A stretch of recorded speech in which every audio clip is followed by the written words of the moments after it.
Ристо Филчевски. Тој е роден во Струмица, каде што живее и работи. Со хумор, сатира и афоризам се занимава 4 децении.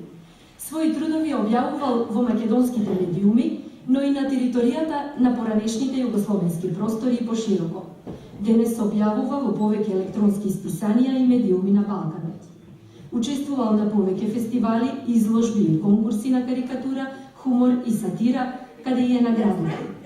Има издадено повеќе книги со афоризми и авторски, но и заеднички со своји колеги афористичари. Застапен е во антологијата на македонскиот и на балканскиот афоризам. По секоја смена на власта, народот треба да ја менува големината на памперс пелените.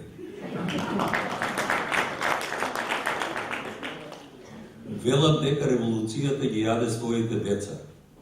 Затоа младите од страх бегаат од Македонија. Некои политичари треба да пијат арчиња против пролив. Премногу зборуваат.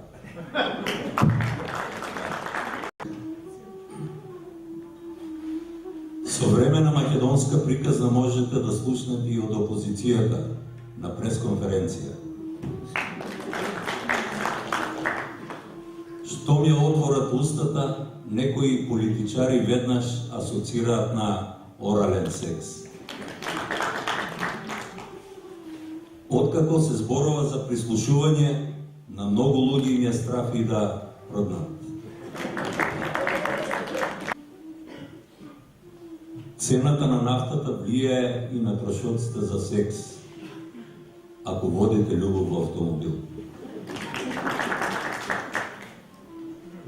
Власта слабо се разбира од математика, опозицијата и ги брои деновите.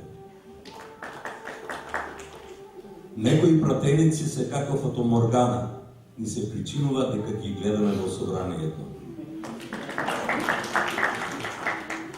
Ред е Македонија да ја промени позата. Европа не еде се на ист начин. Опозицијата нема среќа. Наместо да падна владата, падна дожд. Откако се зборува за прислушување, ниту сексот не е тоа што беше. Никој ниту стенка, ниту глас пушта. Пак у контекст на прислушување, со аферата за прислушување се намали продажбата на граф. Никој не сака да го слушнат што јаде. Миле започна со еротски, па да продолжам малку да го надополнам. Сопругата и швалерката не ми се криви. Мене не ми е прав.